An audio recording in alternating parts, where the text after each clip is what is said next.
Hi, this is Jackie Wright, and we're here at City Hall. There is a lot of activity going on, and I am speaking to one of the voters who came from as far as Washington. So I'll let him explain why he's here and what's going on. My name is Dr. Amarjit Singh, and I'm director of Khalistan Affairs Center, a Sikh organization which is advocating Khalistan for the last 30 years.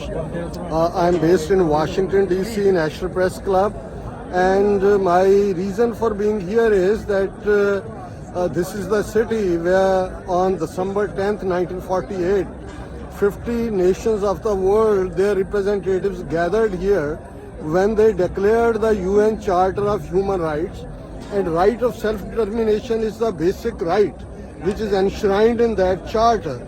So this voting today in front of or at the Civic City Center has an importance. On one hand, we are reminding our American brothers and sisters that like as George Washington and others, they struggled against British colonialism and got the right that today America is the hope of the whole of the world. Similarly, we are exercising this right enshrined in the UN Charter well within the ambit of international law, where diaspora Sikhs are asserting their right that we want an independent sovereign nation of Khalistan, which is under the Indian occupation, and this is the first referendum on the soil of United States. It began with London in UK, then was in Europe, then it was in Canada, and unfortunately to suppress the voice of diaspora Sikhs, these days transnational repression term is often used and heard, and that is when the Indian government killed a Khalistani activist in Surrey, Canada on June 18th, 2023.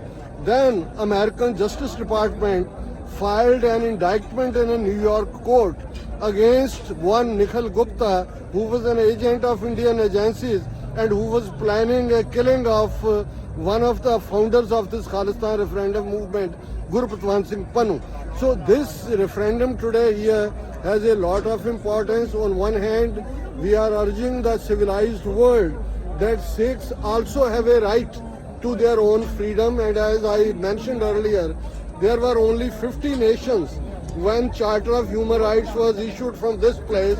Today there are 193 countries in the world, as 15 nations came out of Soviet Union, 7 came out of Yugoslavia. India, which claims to be the largest democracy on this planet, actually is a subcontinent where there are different nationalities, different people, and Sikhs as a people who are being persecuted in that system. We have seen that what we have gone through there, and we want to exercise our right of self-determination, and that is why I am here. That is why over 50,000 people are already in this precinct, and the same number is on their way by cars, trucks, buses from different places in California.